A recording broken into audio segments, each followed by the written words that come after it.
Hello guys. Curious lang ako doon sa napanood ko sa TikTok, sa YouTube. Na yung mga YouTuber doon, nag-upload sila ng video na nakakabuo sila ng water pump na free, walang ginagamit na kuryente. So, curious ako doon. Gusto kong malaman kung tunay nga doon, kung legit nga ba yun. At simple lang ang pagkagawa kasi kaya-kaya natin gawin sa bahay. So, kung kagaya sa akin na gustong makatipid ng konti, ay kailangan ko po yun. Kaya gusto kong malaman kung totoo nga ba. Kaya meron ako nito. Kasi gumagawa sila ng nag-a-assemble sila. Ilalagay nila dun sa may balon at humihigop na ng tubig. At sobrang lakas pa, daig pa di kuryente. So guys, dyan na po kayo at ay experiment po natin. Alamin po natin kung totoo nga ba.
So guys, ito na. Malalaman na natin kung gagana nga ito.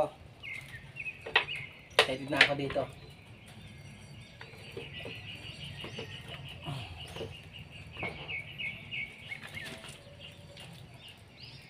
Kasara muna natin to.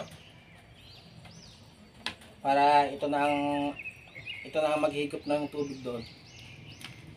Ayan. Ayan siya. So guys, bubuksan ko na to. Tingnan natin.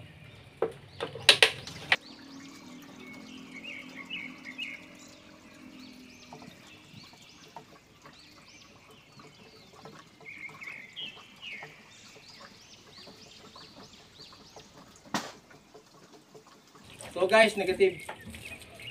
Hindi po gumagana. Malamang sa ilalim ng tangke o kaya sa ilalim ng balon, mayroon lang talagang pressure doon na talagang naghahatid ng ng tubig doon sa itaas para gumana ito, para makita lang sa video na talagang legit yung ginagawa nila experiment. So guys, pasensya na ako kayo dahil talagang lahat ng effort na ginawa ko dito, nagkabuhol-buhol na lang, ay hindi ko talaga gumana.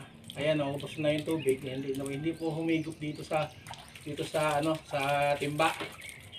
Hindi po humigop talaga.